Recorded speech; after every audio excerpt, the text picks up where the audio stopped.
datang di Geo Podcast, tempat kita membahas berbagai fenomena menarik dari sudut pandang geografi. Hari ini ditemani saya, Mutia alias Sulianto. Saya Nazdia Fahira. Kita berdua dari HMJ Pendidikan Geografi. Saya bidang Kominfo sebagai anggota. Dan saya anggota dari bidang P3M. Jadi di episode kali ini, kita akan mengupas tuntas hoax dan fakta tentang pawang hujan. Bener nggak sih pawang hujan itu bisa mengendalikan hujan dan juga cuaca?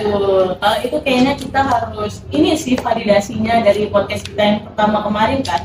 Yang part 1 itu kan kita udah bahas tentang berbagai macam pawang hujan sebenarnya dari berbagai negara, bahkan ada yang dari Asia ataupun di luar dari Asia gitu kan. Nih sekarang kan kita harus memvalidasi nih apakah pawang hujan itu sebenarnya benar atau enggak sih, hoax atau fakta sebenarnya. Jadi episode kali ini siapa nih kira-kira bintang tamu yang akan memvalidasi semua hal itu? Nah, karena kita juga membahas tentang ini, jadi bintang tamu kali ini itu ada Bapak Muhadi Putra, SPD MSc, yang merupakan salah satu dosen di program studi pendidikan geografi. Terima kasih Bapak telah bergabung bersama kami di Geo Podcast. Halo, sama-sama. Oke.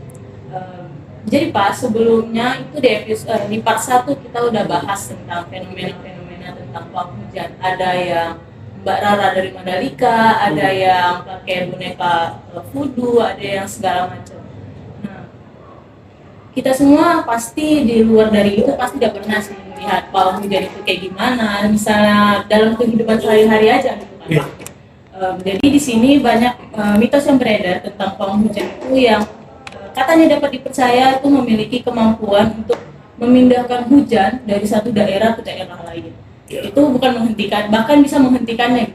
Karena mereka juga menggunakan mantra ataupun sesajen sebagai sarana untuk mengendalikan cuaca itu. Nah, selain itu, pawang hujan ini juga dikatakan mampu membaca pola hujan dengan mengamati langit dari tanda-tanda alam. Kepercayaan ini telah menjadi bagian dari budaya yang ada di berbagai daerah dan sering digunakan untuk acara-acara penting gitu kan Pak, untuk menghindari hujan itu tadi. Nah, kira-kira dari Bapak sendiri gimana sih melihat pandangan soal pawang hujan ini dari sisi geografi gitu Pak? Oke, kalau tadi pertanyaannya dari bahwa kita lihat dari sudut pandang geografi. Secara geografi kita bisa lihat dari dua sisi. Yang pertama dari sisi fisiknya, kalau kita kaji berdasarkan geohidrologinya misalnya, kemudian dari klimatologi klimatologi dan hidrologinya, lalu kemudian kita bisa kaji dari geohumannya juga. Jadi yang pertama kalau kita kaji berdasarkan klimatologi dan hidrologinya, itu mustahil ada manusia, sebenarnya ada bisa, cuman kalau dari segi geohidrologinya itu kan terbangun secara alamiah, di mana unsur-unsurnya tercukupi. Misalnya ada panas yang cukup di badan air hingga dia terbentuk sebuah awan, lalu dia akan awan tadi digerakkan ke tempat yang lain melalui angin, lalu menumpuk angin dan ada partikel-partikel debu yang merangsang dia jadi turun hujan, lalu terjadilah hujan. Maka kalau kita lihat di situ, pengaruh dari pawang hujan itu tidak mungkin ada kalau kita alami. Kalau kita lihat fenomena pawang hujan, memang kita harus dekati dari fenomena yang kedua yang saya bilang tadi, yaitu dari sudut pandang geografi manusia.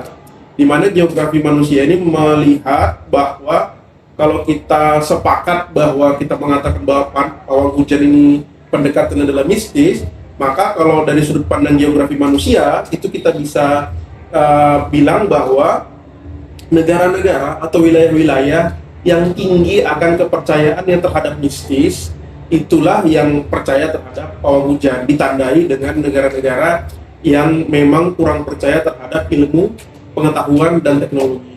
Jadi di mana wilayah-wilayah, negara-negara yang dia kurang penerapan ilmu, pengetahuan, dan teknologinya, pasti akan percaya terhadap mistis. Nah, wilayah tadilah yang akan secara simultan dan secara yakin dia percaya bahwa manusia bisa menggerakkan awan, bisa mengatur penumpukan awan dan bisa merangsang turunnya hujan. Walaupun misalnya kita bisa lihat dari sudut pandang lain, bisa nggak hujan itu diturunkan secara tidak alami? Bisa. Itu yang kita dengar seperti hujan buatan.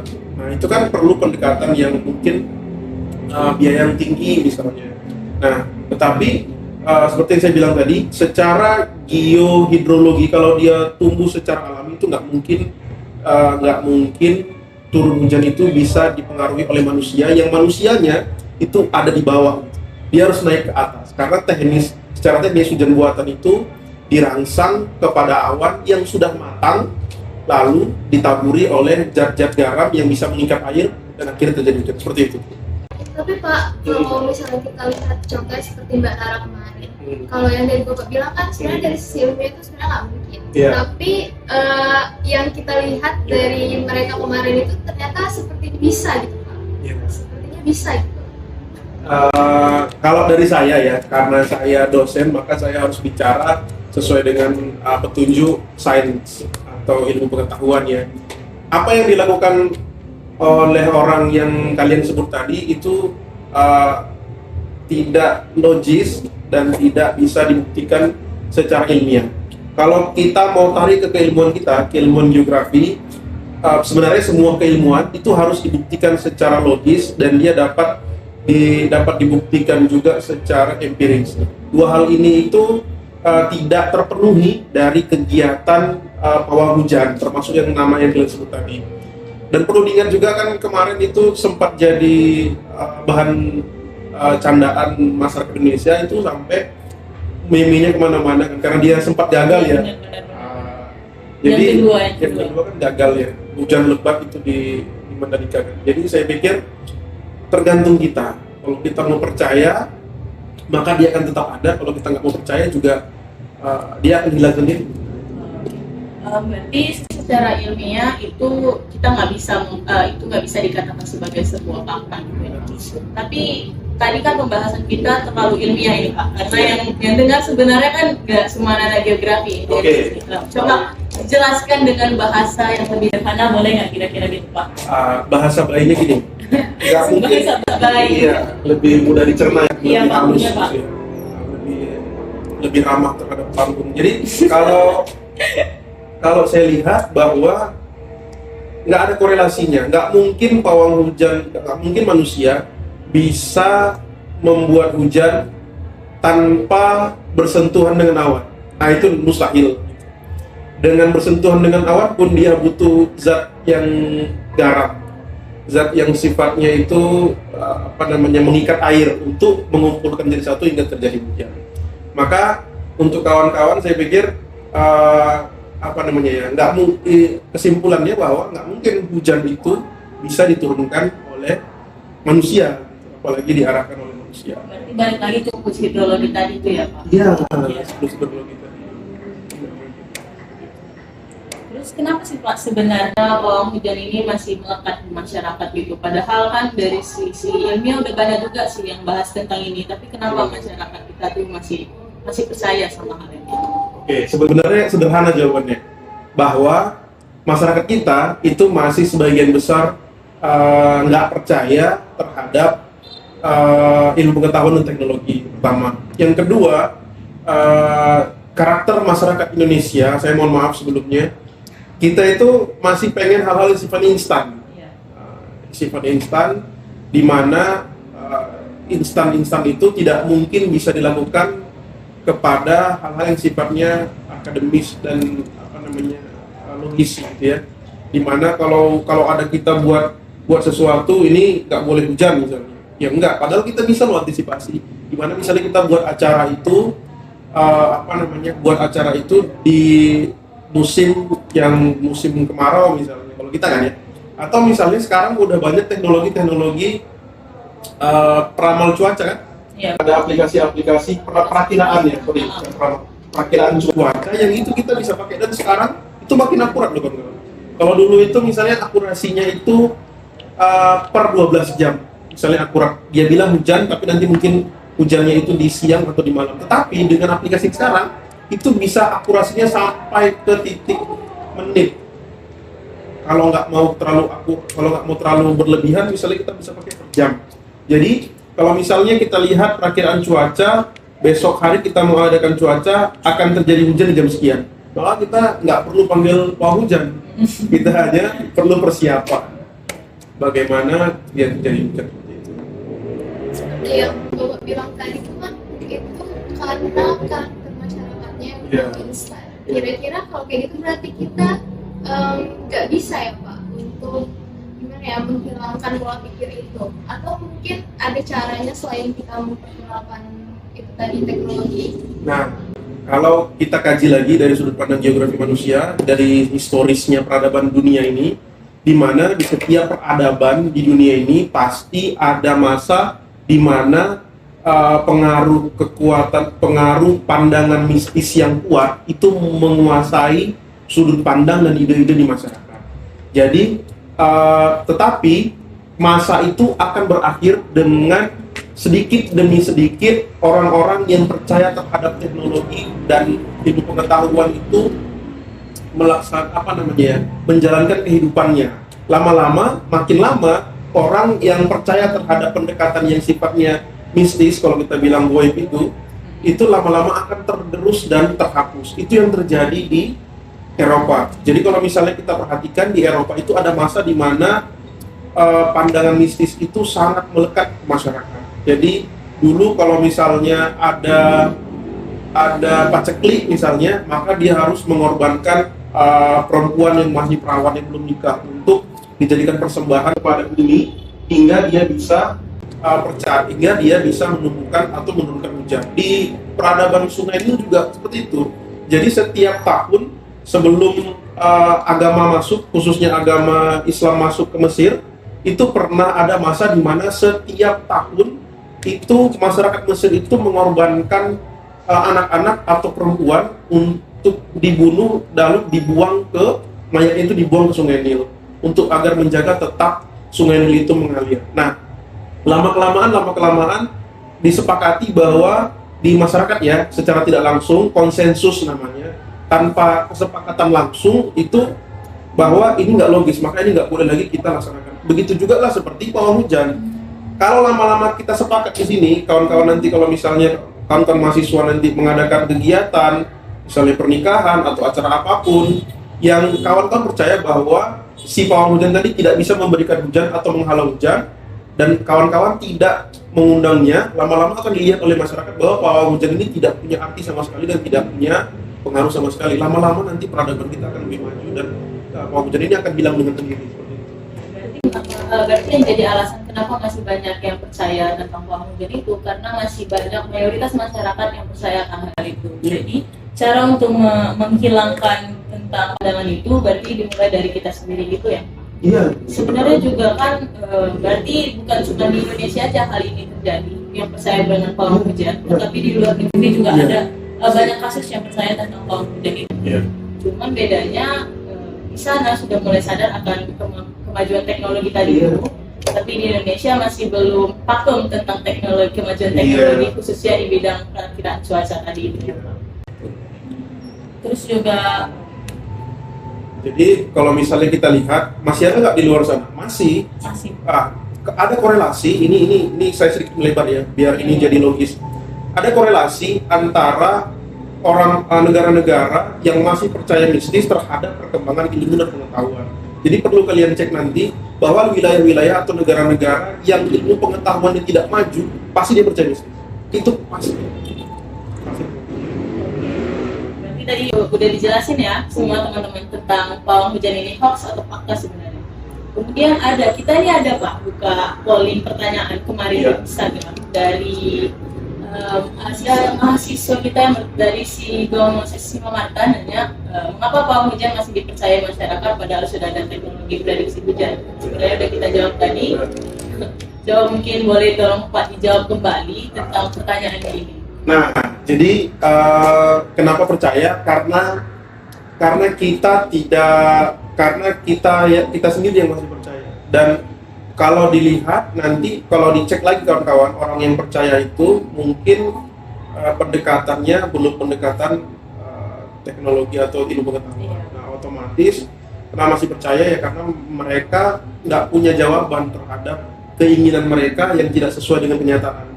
Kan itu sebenarnya kan masalah itu kan gap atau jarak antara keinginan dengan kenyataan. Nah, di mana keinginan masyarakat itu inginnya tidak hujan, tetapi dia buat acara di musim hujan.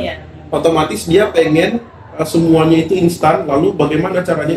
Nggak logis. Maka dia panggil sesuatu yang tidak logis juga dalam bentuk si pawang hujan ini tadi. Nah, jadi gimana masyarakat itu diberi paham aja bahwa keinginan dia itu harus realistis dan sesuai dengan kenyataan. Tidak boleh jauh dari realita agar tidak terjadi masalah. Kalau dia memang pengen untuk melaksanakan kegiatan outdoor itu di musim hujan, maka dia harus melakukan persiapan, misalnya ditambah atap, ditambah apa, misalnya aliran air. Berarti balik lagi ke kita ya gitu ya Pak. Sebelum buat suatu acara penting, ada baiknya kita lihat perkiraan cuaca. Saya pada bawang hujan itu tadi. Sebenarnya benar nggak ini Pak? Saya mau nanya ini dari saya sendiri sebenarnya. Saya pernah baca di salah satu platform sosial media gitu. Apa yang menyebabkan orang Indonesia itu nggak terbuka sama teknologi tentang perakiraan cuaca itu karena kita nggak punya alasan untuk melihat perakiraan cuaca. Mungkin kalau misalnya di luar negeri kan itu ada season salju atau segala macam itu yang membuat mereka untuk melihat perakiraan cuaca. Nah, kira-kira apa yang bisa kita lakuin untuk bisa membuat orang Indonesia ini lebih terbuka sama teknologi tentang perakiraan cuaca daripada tentang pawang hujan itu? Kita mulai dari anugerah Tuhan yang dikasih ke negara kita. Anugerah Tuhan yang dikasih ke negara kita itu bagaimana? Kita diberikan wilayah yang apabila terjadi perbedaan cuaca yang ekstrim, itu kita tetap masih bisa melakukan aktivitas. Jadi kalau misalnya hujan, se-ekstrim-ekstrimnya hujan, itu kita masih bisa pakai mantel, atau misalnya kita kalau berkendara, kita hanya perlu minggir, mungkin sekitar 5 atau 10 menit.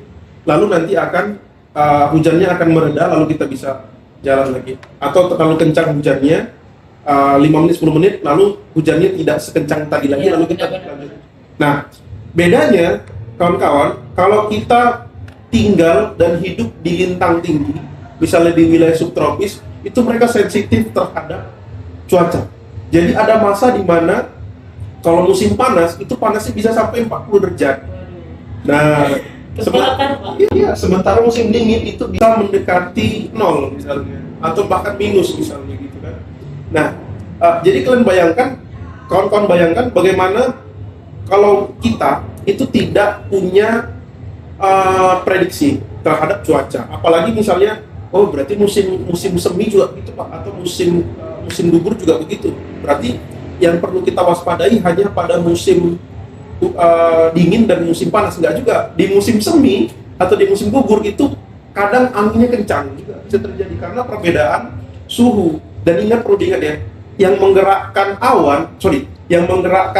angin itu adalah perbedaan suhu. Kalau suhu di antara dua wilayah itu terlalu ekstrim, maka kemungkinan terjadi angin kencang itu akan tinggi. Nah, itulah yang terjadi di wilayah lintang tinggi. Nah, kalau kalian perhatikan misalnya kalau kita buka peta, itu wilayah yang paling panas di dunia ada di subtropis. Sementara di wilayah subtropis juga kemungkinan terjadi musim dingin. Artinya apa? Dinamika, atau kalau kita buka amplitudo antara suhu tertinggi dengan suhu terendah, itu yang paling bervariasi dinamikanya ada di wilayah subtropis. Kita nggak ada yang kayak gitu. Nah, jadi artinya apa? Kita nggak butuh, masyarakat kita itu nggak terlalu butuh apa yang disebut sebagai aplikasi perakiraan cuaca. Kenapa? Karena kita nggak tengok pun kita masih bisa beraktivitas, kita masih bisa beli. Sementara di wilayah seperti tadi, kita untuk beli kebutuhan kita aja nggak bisa, apalagi untuk bekerja seperti itu. Berarti itu juga lah yang buat kenapa pawang hujan itu masih eksis di Indonesia. Betul. Jadi dari penjelasan yang udah dijabarkan nih sama Pak Muhadi dan Nazlia juga, kita udah bisa tahu nih ternyata pawang hujan itu kalau dibahas dari sisi geografi, terutama geografi hidrologi dan geografi manusia, medclim itu nggak bisa, itu nggak nyambung sama sekali. Tapi kalau dibahas dari geografi manusia, itu hubungannya tadi ke budaya, kepercayaan manusia. Semoga penjelasan-penjelasan yang udah dijabarin tadi Waduh, bisa bermanfaat bisa bermanfaat bagi teman-teman yang nonton. Dan kalau teman-teman yang nonton punya pengalaman juga tentang pohon hujan kayak gini, atau bahkan kalian yang ngelakuin sendiri, boleh loh di drop di kolom komentar kita supaya nanti bisa kita bahas lagi bareng-bareng. Jadi sebenarnya pohon hujan itu hoax atau fakta, itu sebenarnya kembali lagi ke kalian. Kalian percaya bahwa itu hoax menurut dari sisi ilmiah seperti yang dari dijabarkan tadi, atau kalian malah percaya kalau itu menjadi sebuah fakta. Jadi sampai sini dulu episode Geo Podcast kita yang part 2. Terima kasih kepada Pak Mutia atas penjelasannya tadi. Mungkin Mutia bisa ditutup? Boleh. Terima kasih semuanya Sobat Geo Podcast. Dadah. Dadah.